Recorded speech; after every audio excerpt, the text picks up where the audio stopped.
रघु एक साधारण इंसान था, लेकिन उसका जीवन बेहद खुशहाल था। वह एक मल्टीनेशनल कंपनी एमएनसी में मैनेजर था। पत्नी सीमा, 3 प्यारे बच्चे, बड़ा बेटा राजीव, बेटी प्रिया और सबसे छोटा बेटा रूपम। सीमा गृहिणी थी, लेकिन उसका संसार रघु और बच्चे ही थे। शाम को जब रघु घर लौटता तो सीमा की मुस्कान और बच्चों की हंसी से घर रोशन हो जाता। रघु का सपना था कि उसके बच्चे अच्छे स्कूल में पढ़े बड़े इंसान बने, लेकिन किस्मत की अपनी योजनाएं थीं। अचानक कंपनी ने अपनी भारतीय शाखा बंद करने का ऐलान कर दिया। एक ही रात में रघु की नौकरी छिन गई। अब क्या होगा? सीमा ने आंसुओं में डूबे स्वर में पूछा।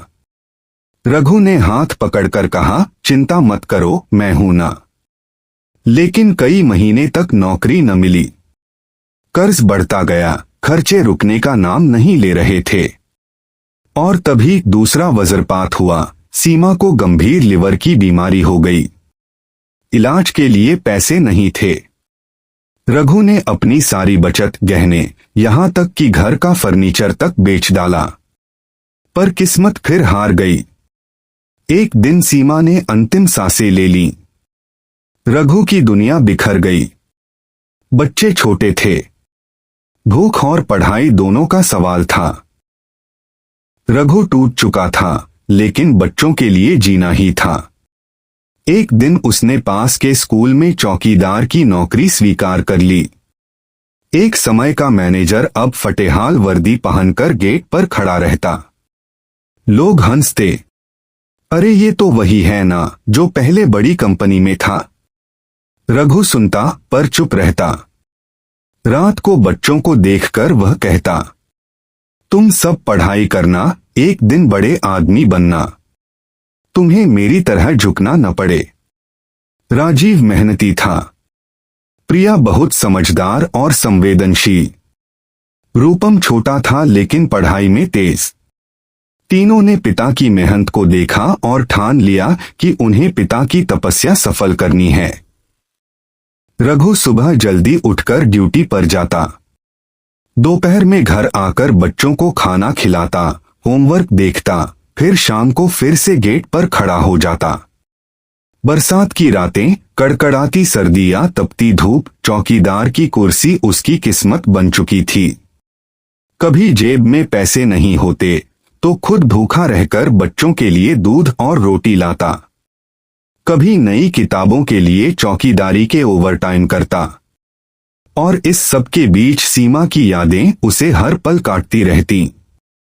वह अक्सर छत पर जाकर आसमान से बातें करता। देखो सीमा, मैं वादा निभा रहा हूं। तुम्हारे बच्चों को आगे बढ़ा रहा हूं। वक्त बीतता गया। राजीव इंजीनियर बन गया और बड़ी कंपनी में नौकरी मिल गई। प्रिया ने मेडिकल कॉलेज से डॉक्टर बनकर मां का सपना पूरा किया। रूपम ने चार्टर्ड अकाउंटेंसी पास कर ली। तीनों भाई बहन समाज में स्थापित हो गए।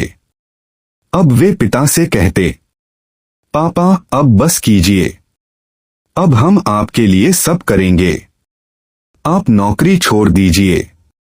रघु बस मुस्कुराता और कहता, थोड़ा और, जब तक मैं हूं तुम्हें बोझ नहीं बनना चाहता। एक शाम ड्यूटी से लौटकर रघु थका हुआ घर आया। बच्चों ने चाय बनाई। राजीव ने कहा, पापा अब आपको चौकीदारी करने की जरूरत नहीं, हम सब संभाल लेंगे। रघु ने तीनों को बैठाया। उसकी आंखों में आंसू थे। धीरे धीरे बोला, बेटा मैंने जिंदगी का हर लम्हा तुम्हारे लिए दिया। खाने से लेकर पढ़ाई तक मैं हर पल तुम्हारे साथ रहा।